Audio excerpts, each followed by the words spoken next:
Le plus cruel n'était pas Sox, le puma maladroit qui faisait fuir les cerfs de Virginie. Le plus féroce n'était pas Aïbabo, l'autour des palombes, qui savait désormais chasserait sa guérie fondre sur ses proies jusque dans leur dernier retranchement. Le plus impitoyable n'était pas non plus Abizi, le coyote acharné. Non, le meurtrier le plus terrible, c'était l'hiver. Mais il fallait bien vivre et traverser le temps de glace. Sako le porc-épic laissait à Abizi un souvenir piquant, tandis qu'un jeune élan femelle dansait avec la neige sous le regard d'un mâle éberlué. Wamit et Inap, les loups, se disputaient des squelettes glacés. Le soir, leur voix se mêlait à celle du vent.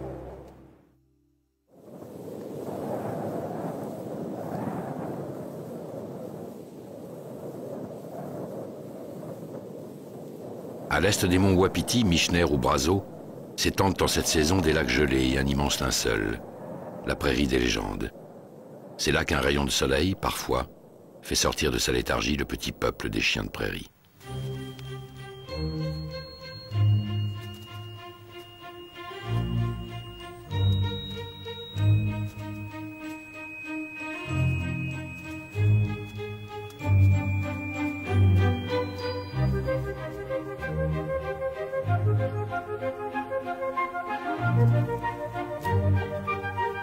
Les chiens de prairie, rongeurs proches de l'écureuil, passent l'essentiel de l'hiver dans leurs terriers qui forment de véritables cités souterraines.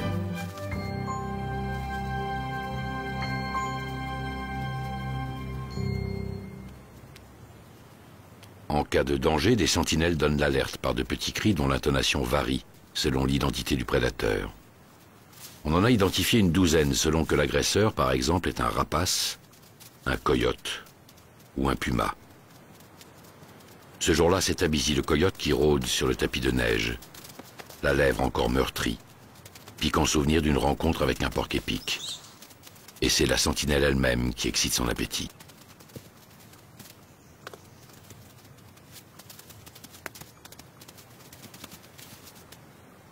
Trop sûr de lui, Abizi a laissé sa proie se réfugier dans l'une des nombreuses entrées du terrier collectif.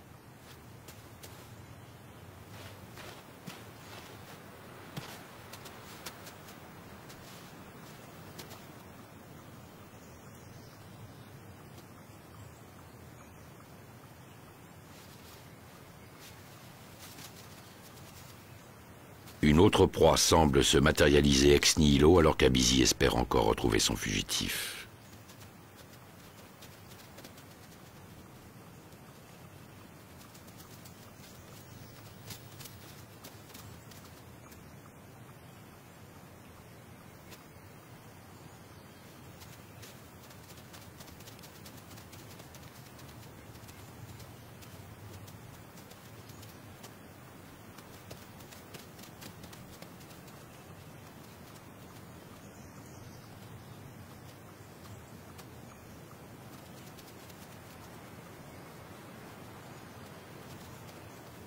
Cette fois, Abizi n'entend pas se laisser déposséder.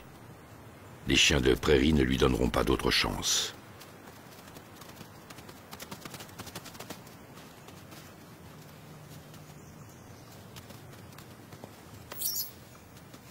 Le chien de prairie n'a pas à opposer à son chasseur une résistance digne de lui.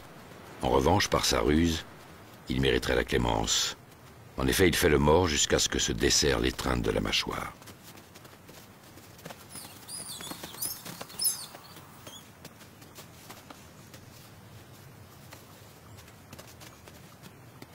La grande prairie ne fait pas crédit. L'intelligence et le courage n'y suffisent pas quand la chance n'est pas là.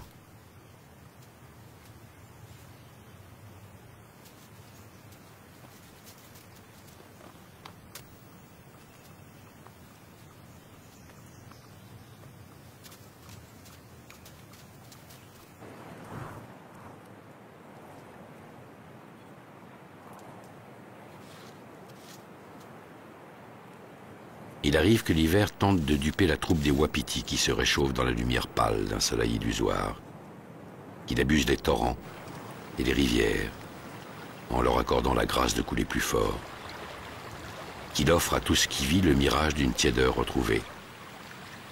Ces jours-là, on pourrait croire que toute la prairie va fondre, se dissoudre, se liquéfier.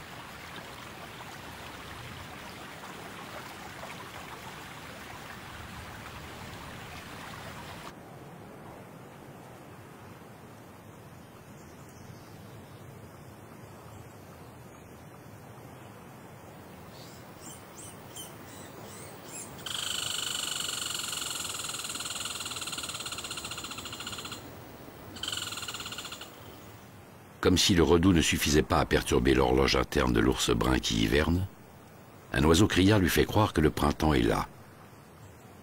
Voilà qui mérite d'être vérifié.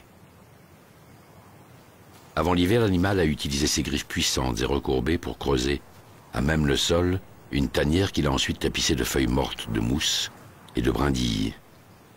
Puis il s'est allongé, s'est endormi sur cette litière où la neige l'a recouvert, sans qu'il s'en aperçoive. Son rythme cardiaque s'est ralenti, mais sa température corporelle ne s'est pas abaissée en proportion, ce qui distingue l'hivernage de l'hibernation. L'ours est donc entré dans une phase d'hivernage, période où l'on ne vit que sur sa graisse, accumulée tout au long de l'été, grâce au bec qui, à cette époque, faisait ployer les buissons. Depuis, il n'a ni mangé, ni rejeté d'excréments.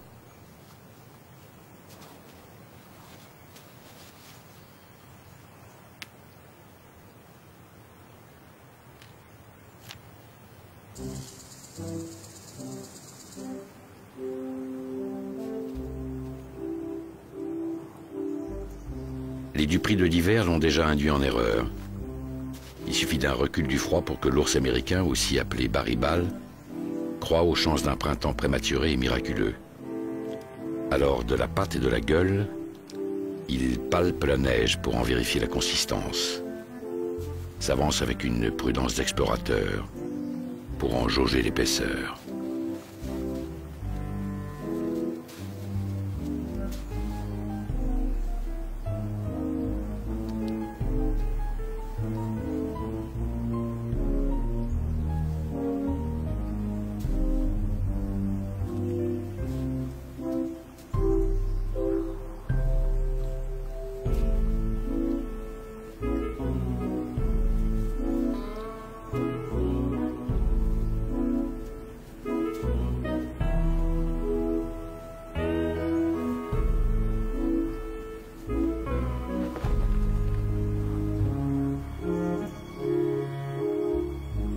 Il est clair à présent que l'hiver n'a pas rendu les armes.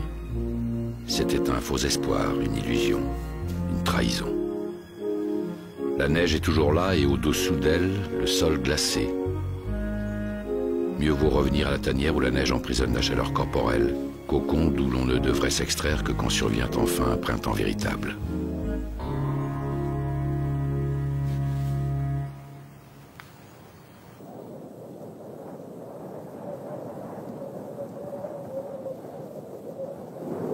Près des montagnes rocheuses, la clémence n'est pas le propre de l'hiver. Le froid revient aussi vite qu'il s'était absenté, et avec lui le blizzard, qui glace les chairs et le sang.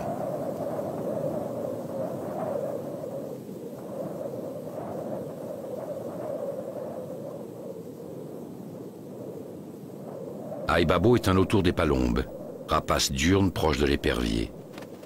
La nature l'a prédestiné à intercepter en plein vol des perdrix, des corneilles ou des pies. Ses ailes courtes et arrondies, sa queue longue, en font un voilier virtuose qui peut atteindre des pointes de vitesse fulgurantes. Mais en plein hiver, Aïbabo s'attaque indifféremment à tout ce qui vole, grimpe aux arbres ou trottine sur le sol, oiseaux, écureuils, campagnols ou lièvres.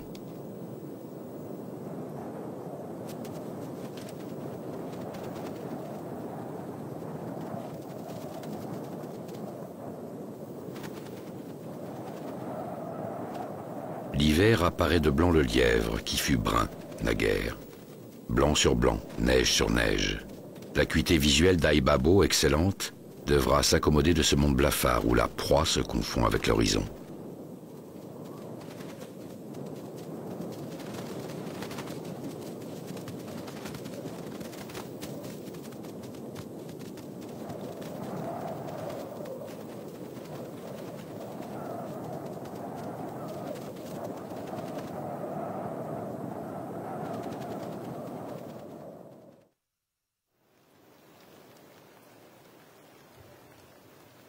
Chacun, à sa manière, s'adapte à la dureté de l'hiver. Pour Sox, le puma femelle, la stratégie de chasse la plus économique en énergie est celle qui consiste, au lieu de courir après la proie, à attendre que celle-ci passe sous une branche où l'on se tient en embuscade et d'où on se jettera sur sa nuque pour y planter les crocs et basculer en un mouvement qui lui rompra le cou.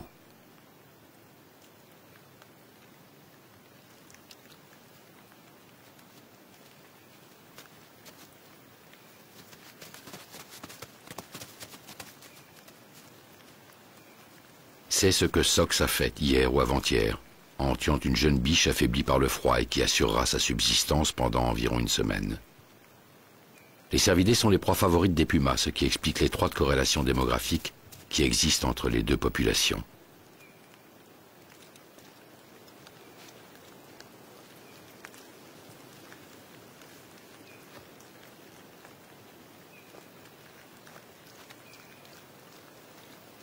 Avant de se repaître, il faut dépouiller la biche, lui arracher son manteau de poils et de cuir.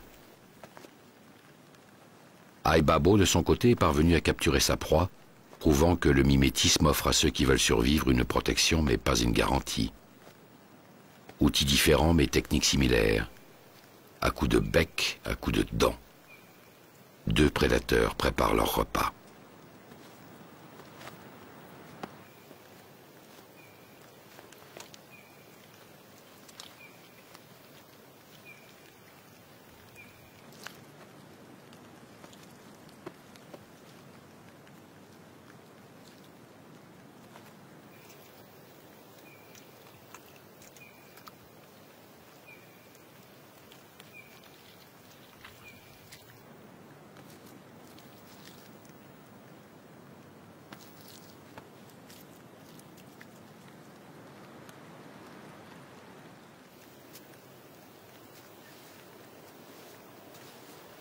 Quand elle sera rassasiée, Sox ramènera vers sa proie assez de neige pour la dissimuler au regard, et surtout à l'odorat de charognards envieux.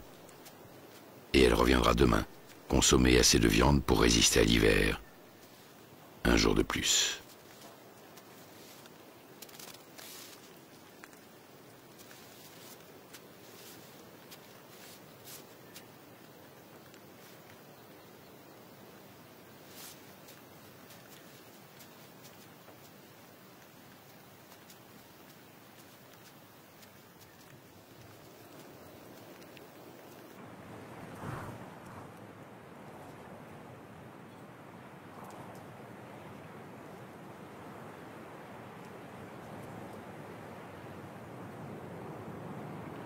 Les prairies ne forment plus qu'une nappe blanche, mais du moins la neige ne s'y transforme pas tout de suite en glace. Les caribous l'ont compris qui, l'hiver venu, redescendent des hauteurs montagneuses vers les vallées. Leurs sabots en forme de raquettes leur permettent de se mouvoir dans les flocons, comme ils leur donnaient la possibilité à l'automne de galoper dans la boue. Sous la neige qu'on disperse du bout de la patte, on trouve parfois quelques lichens ou quelques mousses, dont on a fait son menu de saison.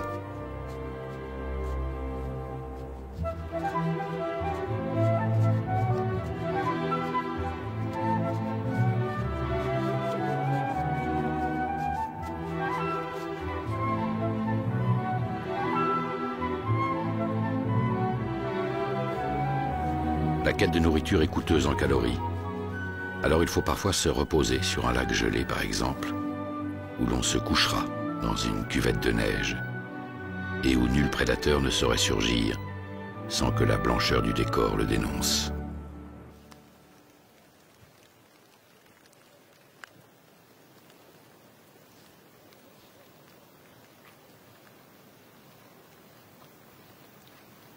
Depuis plusieurs semaines, un élan mâle, porteur de palettes crénelées, s'est joint à une femelle et à sa fille.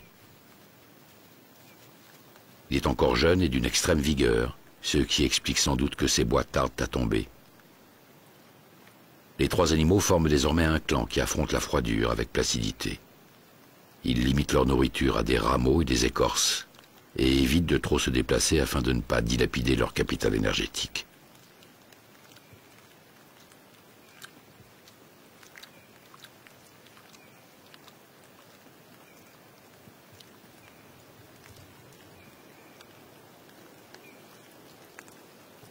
La promiscuité qui en découle trouble le mâle, bien que la saison du rut soit passée depuis des mois et que la jeune femelle ne soit pas en âge de procréer.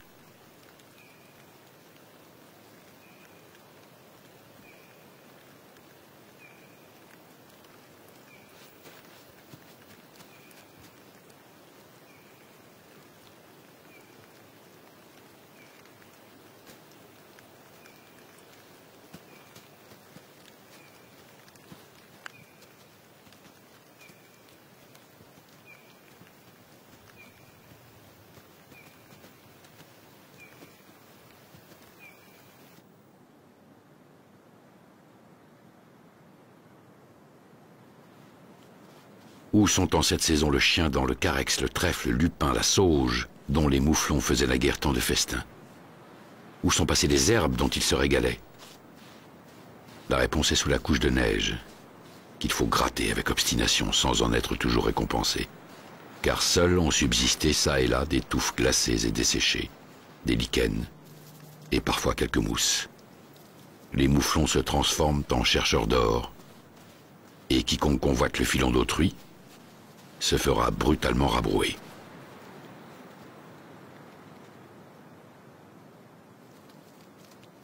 Un flanc de coteau offre une aubaine. Il y est plus facile de déterrer quelques racines.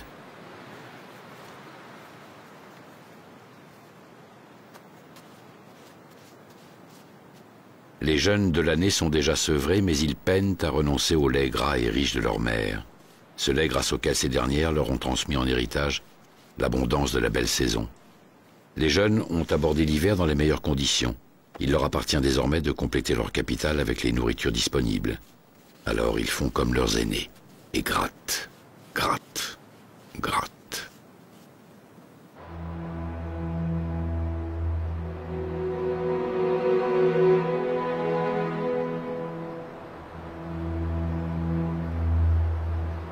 Dans le Grand Ouest canadien, l'hiver arrive comme une réminiscence de cette époque, vieille d'à peine plus de 11 000 ans, qu'on appelle la glaciation du Wisconsin.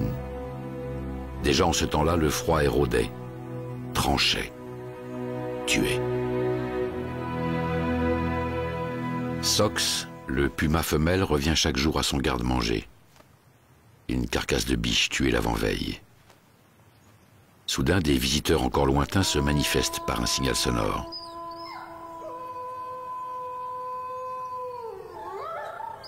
Le puma connaît le sens de ces hurlements. Des loups sont dans les parages. Elle ne les redoute pas, mais n'aime guère être dérangée.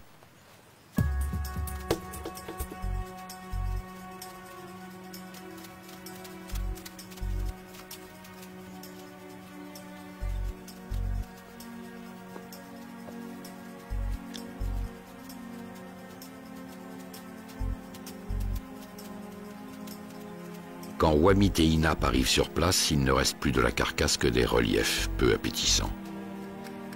Sox s'est éloignée. Elle tendra demain une nouvelle embuscade qui assurera sa subsistance pour les jours suivants. Le puma, comme tous les animaux des Rocheuses en hiver, calcule ses efforts. Telle est la seule recette de survie dans le grand froid. Une querelle inutile ne valait pas son coût en calories.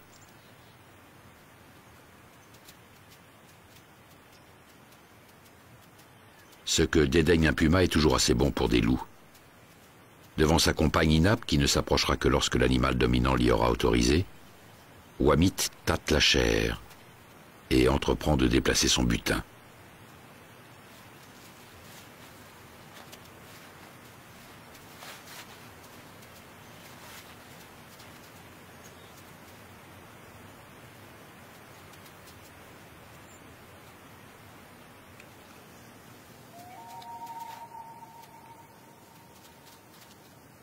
Chez les loups, le chef de meute se sert en premier. L'ordre dans lequel les convives passent à table donne la mesure précise du système hiérarchique dans la meute. Et quand la meute se réduit à un couple, la femelle se contente d'attendre son tour, ou parfois chaparde un osselet, un abadi, une rognure de cuir ou de tendon, qui la feront patienter.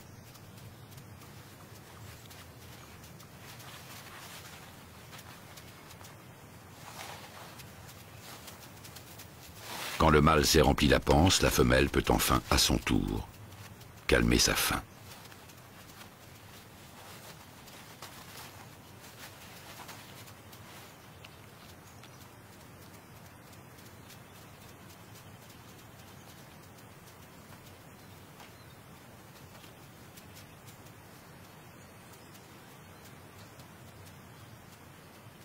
Peut-être veut-il marquer le site de son odeur corporelle afin de recouvrir celle de Sox, le puma.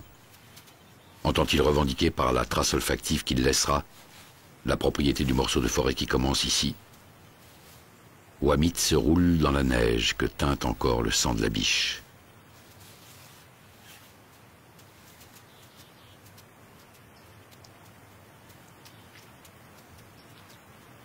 Chez les loups, rien n'est plus important que les comportements rituels. C'est seulement quand on s'en est acquitté qu'on peut revenir à son repas.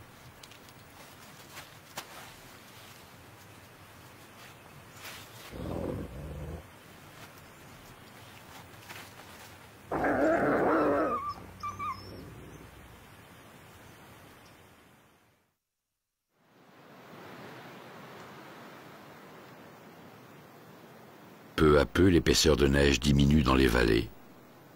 L'hiver n'est pas terminé, mais il se montrera de semaine en semaine moins implacable, moins meurtrier. Les ours commencent à sortir de leur tanière. Pendant la période d'hivernage, quelques-unes de leurs fonctions vitales se sont ralenties. En particulier, l'excrétion a été stoppée pendant plusieurs semaines.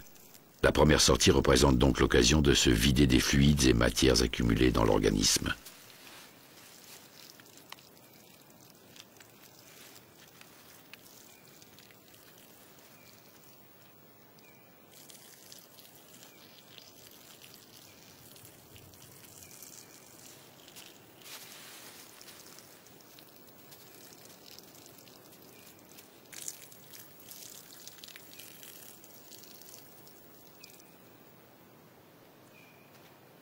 Quand ils sortent de l'hivernage, les ours bruns découvrent un nouveau monde.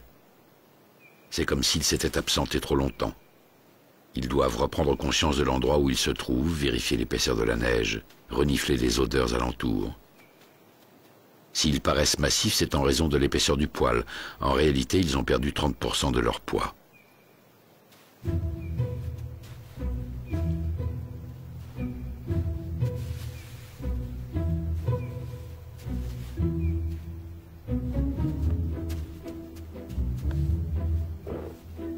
L'ours brun est généralement solitaire à l'âge adulte, mais quand il est plus jeune, il prend plaisir à jouer avec ses congénères. L'hiver ne l'a pas vidé de toute vitalité, le jeu est un moyen de réactiver les énergies endormies, de restimuler toute la machine corporelle.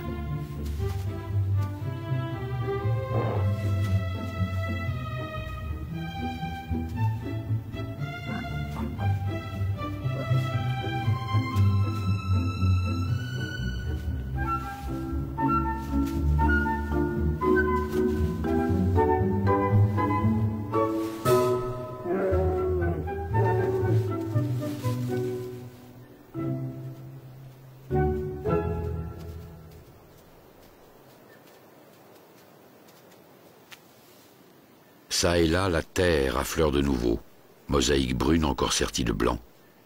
On peut enfin la renifler, la toucher, la sentir revivre.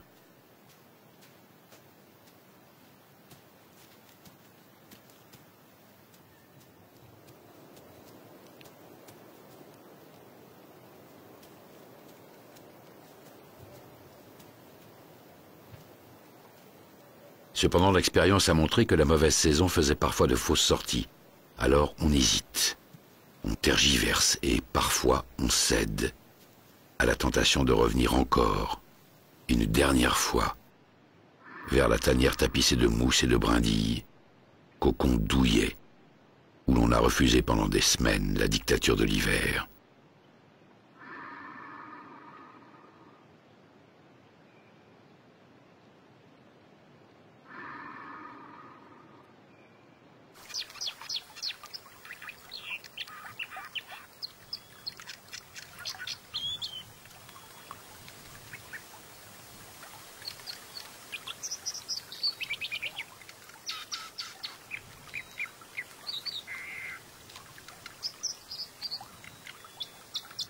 montagnes rocheuses forment un assemblage de zones climatiques très diverses. Chaque vallée, chaque flanc de rocher, chaque région dispose de son propre système météorologique. L'hygrométrie, les précipitations, les températures, les régimes dépressionnaires, tout dépend de microclimats dont on ne peut tirer aucune règle générale. Parfois, on croit voir venir le dégel, mais ce n'est qu'une illusion. L'hiver n'abdique pas si facilement. Il résiste longtemps, très longtemps.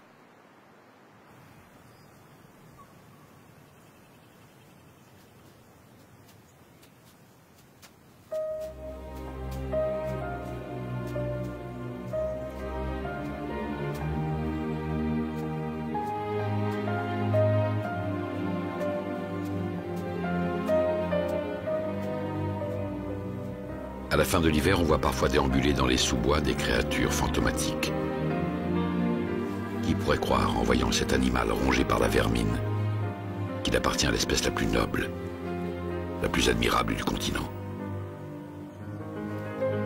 Des dizaines de milliers de tiques ont trouvé abri dans son pelage. Tel est le destin des élans cette saison finissante. Ils sont de tous les cervidés ceux que les parasites fréquentent le plus volontiers. La présence de sa mère à proximité n'est d'aucun secours au jeune élan infesté. Elle pourrait se battre contre un loup, mais comment viendrait-elle à bout d'ennemis invisibles? Le sang pompé par ses hôtes intempestifs, l'animal s'affaiblit. En se grattant aux arbres, il perdra ses poils, ce qui détruira sa protection thermique. La résistance générale diminuera peu à peu.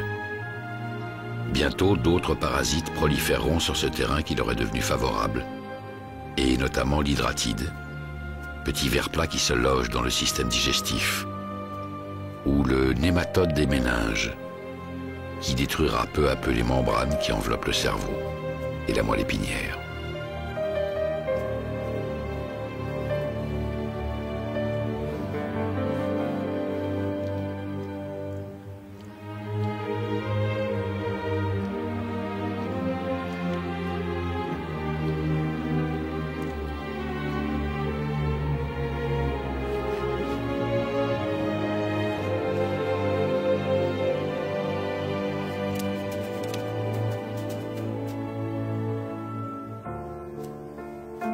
Le jeune élan ne survivra sans doute pas. Il trouvera bientôt sur son chemin un puma ou un grizzly peu enclin à épargner un faible, vaincu avant même que s'engage la bataille.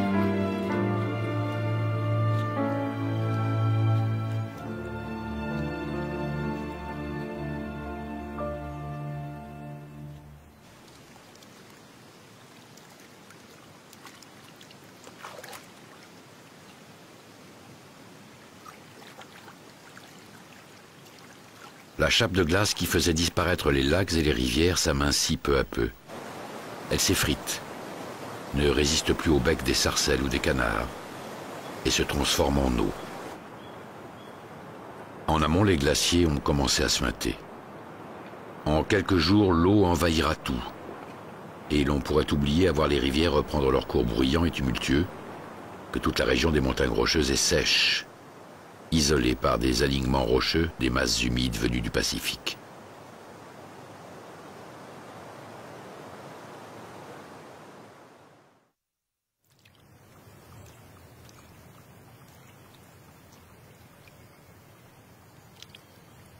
Le plus gros carnivore terrestre du continent nord-américain est sorti de sa léthargie hivernale. Le grizzly a quitté sa tanière en quête de quelque nourriture. Omnivore plus que carnivore, en dépit des légendes, il acceptera ce qui lui tombera sous la griffe.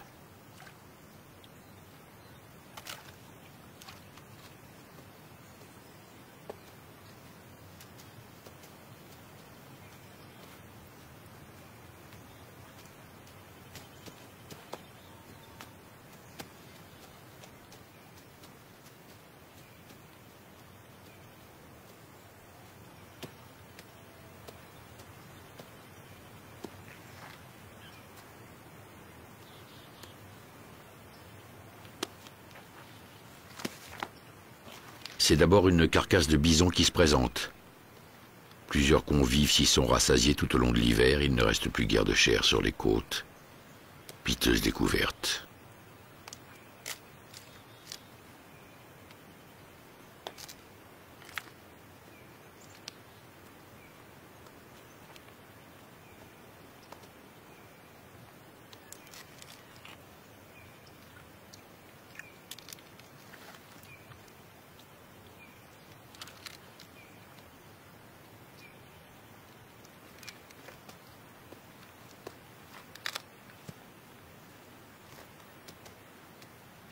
Il est trop tôt pour espérer trouver dans la terre boueuse les premières racines des disarum, nourriture reconstituante s'il en est, riche en hydrates de carbone et en minéraux. Il faut donc se contenter d'explorer les ressources disponibles. Un arbre creux et dont la matière à moitié décomposée se fragmente facilement sous la griffe sert souvent de cachette et de nourriture à des larves grasses et délectables.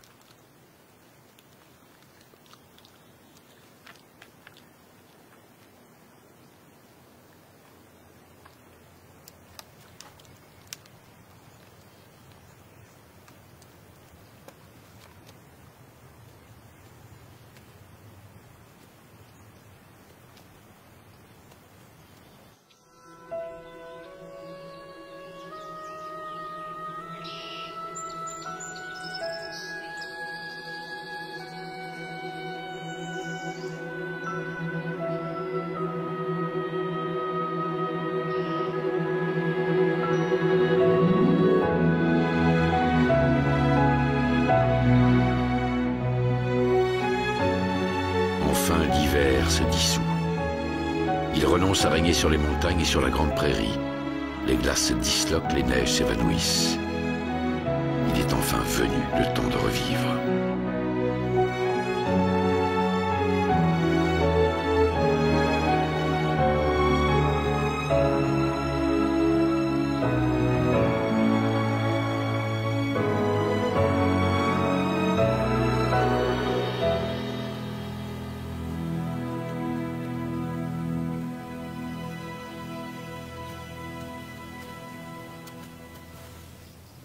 Le printemps s'est de nouveau installé sur la grande prairie. Quelques semaines ont passé. Sur le corps des bisons pendent des guenilles, les lambeaux de la toison d'hiver qui s'effilochent déjà. Dans la foulée des puissants herbivores chemine un vacher à tête brune, petit oiseau amateur d'insectes et autres invertébrés, lesquels prolifèrent autour du troupeau. Le vacher à tête brune ne s'éloigne jamais de son commensal, lequel, chaque fois qu'il soulève une touffe d'herbe, disperse quelques graines dont l'oiseau se régale.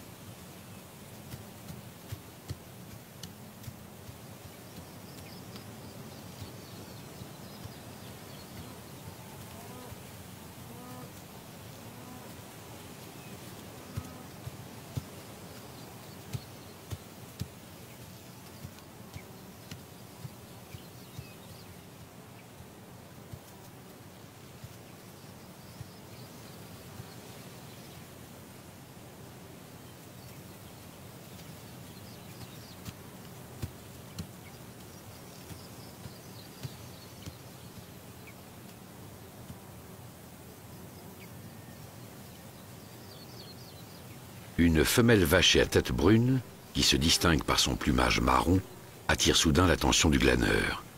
Celui-ci se détourne de son garde-manger ambulant. C'est déjà la saison de la reproduction et il s'engagerait volontiers dans une parade amoureuse si la femelle qu'il convoite ne se tenait près d'un autre mâle, à l'allure avantageuse.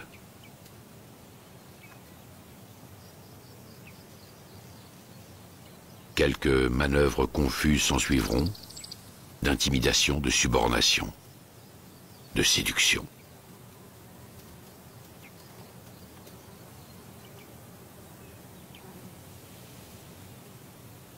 L'enjeu change soudain car le grand bison se déplace.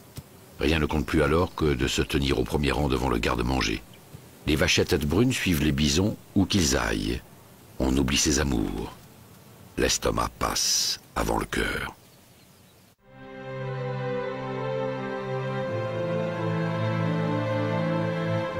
Au printemps, c'est toute l'eau des montagnes et des glaciers qui semble se libérer de l'étreinte du froid.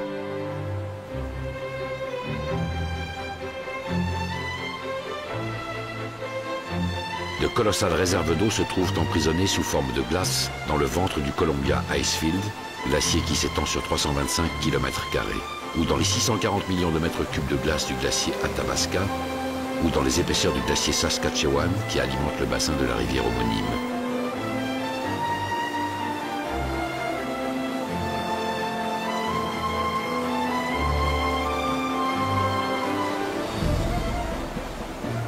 infime partie de ses réserves fondent et le monde, des chutes Sunwapta aux chutes Takako, paraît n'être plus qu'une immense cascade.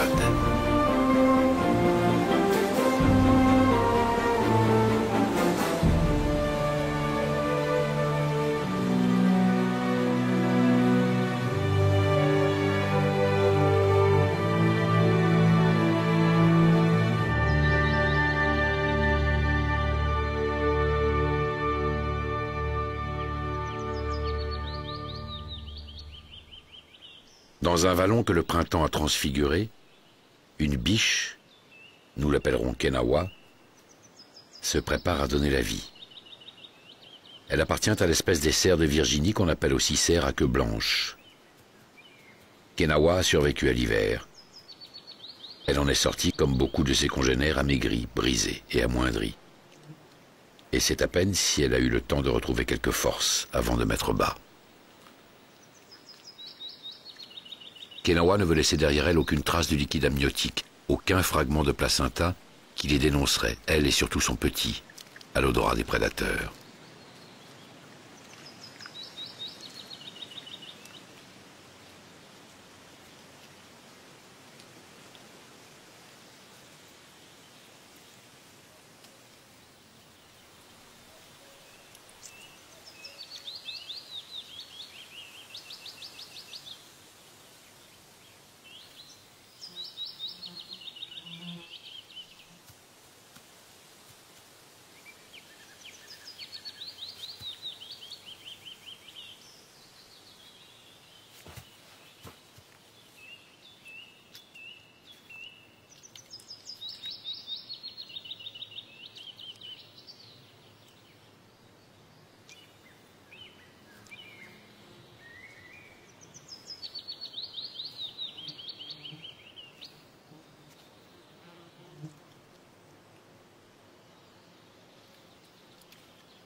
Kenawa a porté son bébé pendant plus de 200 jours.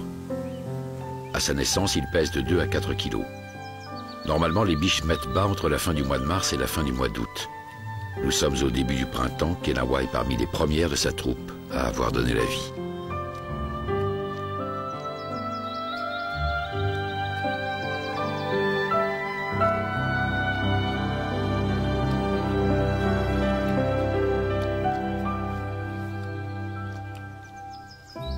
La mère procède à la toilette du bébé.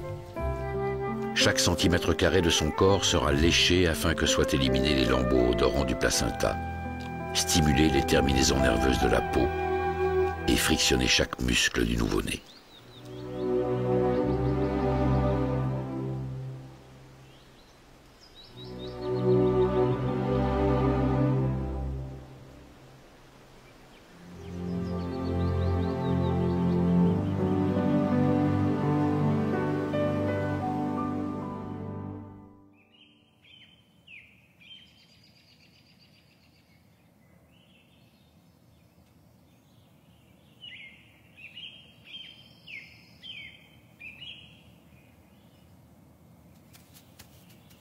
Pour Wamit et Inap, les deux loups, la période de disette pendant laquelle il fallait se contenter de charognes, de proies souffreteuses, voire de nourriture végétale est terminée. On chasse avec plus d'entrain, et quitte à jeûner ensuite, il arrive qu'on puisse dévorer 10 kilos de viande en une seule journée.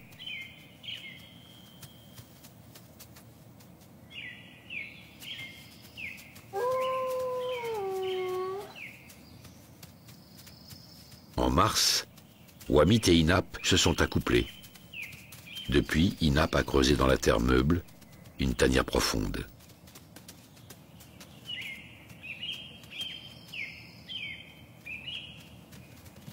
Wamit, le mâle, n'aime pas que sa compagne demeure trop longtemps dans la tanière.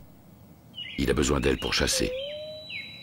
À eux deux, ils forment la base d'une meute et leur stratégie de chasse se fonde sur une coordination de groupe.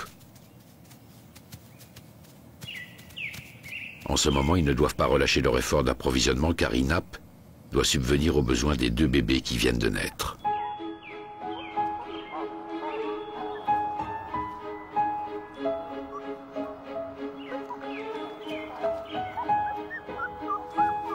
Les 2 bébés qui se blottissent l'un contre l'autre sont âgés de 5 jours. Ils s'appelleront Yaha et Lasti, mot qui signifie loup et noir en langue creek. À la naissance, chacun d'eux pesait près de 400 grammes.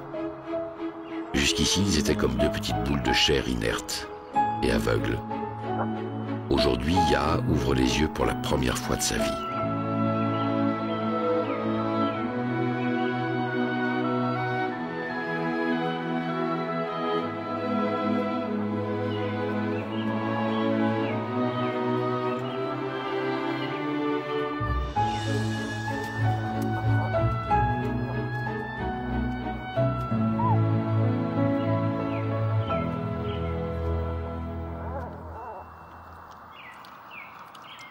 Généralement, une louve donne naissance à des portées plus nombreuses qui comptent 5, 6 ou 7 louveteaux. Mais les femelles sont parfois moins fécondes. De plus, la mortalité néonatale est importante. Beaucoup de petits ne survivent pas à leur première semaine.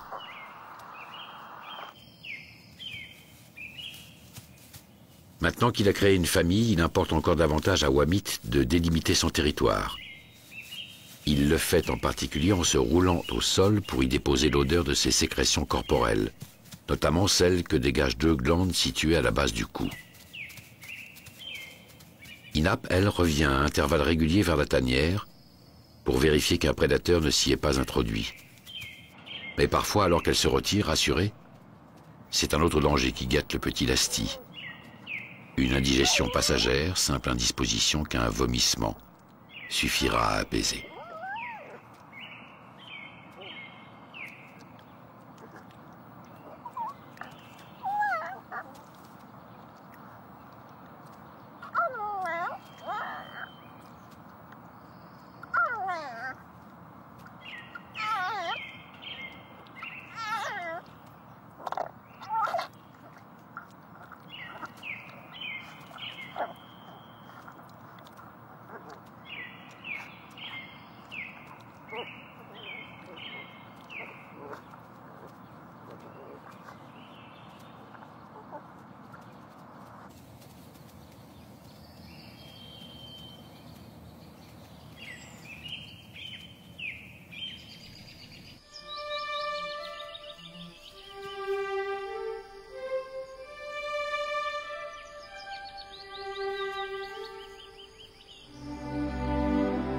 À peine venu au monde, Ikohan, le fils de Kenawa, est déjà sec, ce qui révèle sa robe tachetée de blanc. Il aimerait se lever et partir à l'aventure, mais il n'en est pas encore temps. Un frère le rejoindra bientôt. Ils seront 2 à se partager le monde.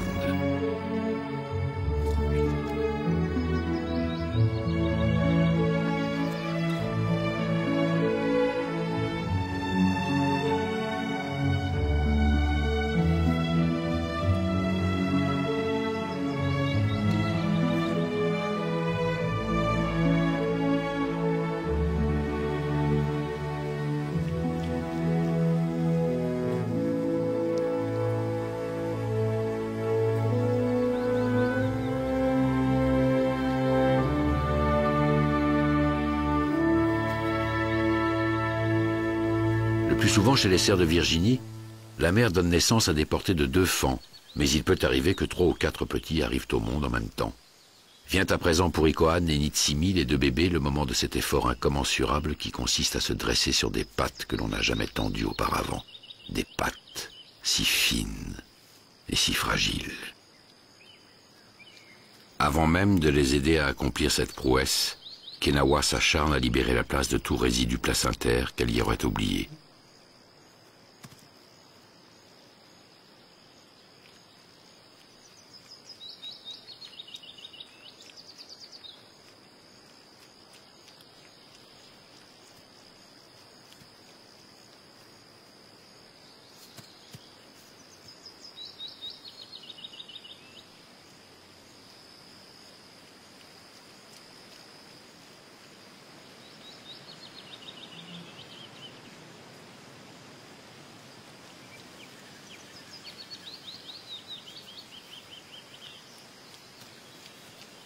Ikohan, le premier-né, a déjà su accéder à la mamelle nourricière.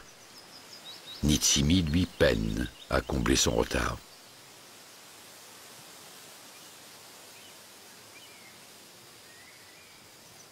Kenawa se lève donc pour stimuler et encourager celui de ses deux fils pour qu'il la tâche, et plus dur.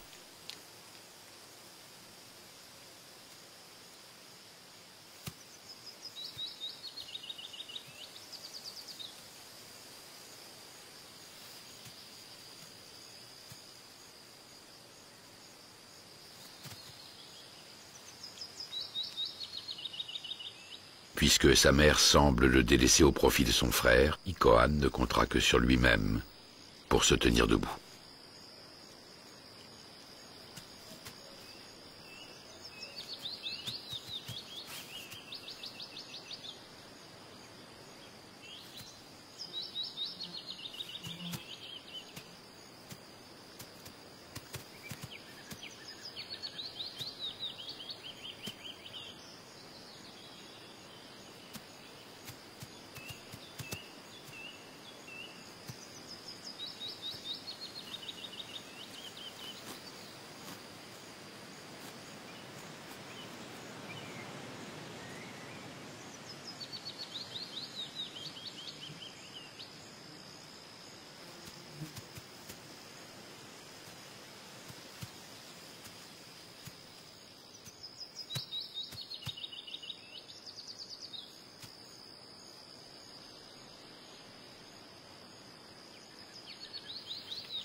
Il ne faudra que quelques heures aux deux fans pour se redresser, apprendre à téter et mémoriser à jamais l'odeur de leur mère.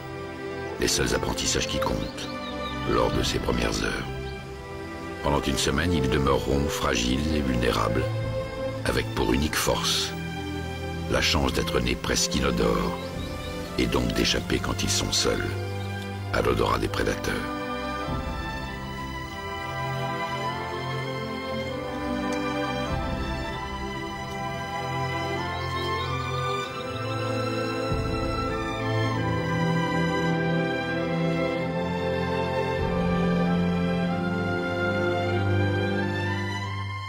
La pleine lune attendait que naissent les enfants de Kenawa. Elle veillera sur leurs premières heures. Car on dit ici que les astres sont habités par l'esprit et que tout est lié. Le roc et l'eau, l'air et le feu, la vie et le souffle.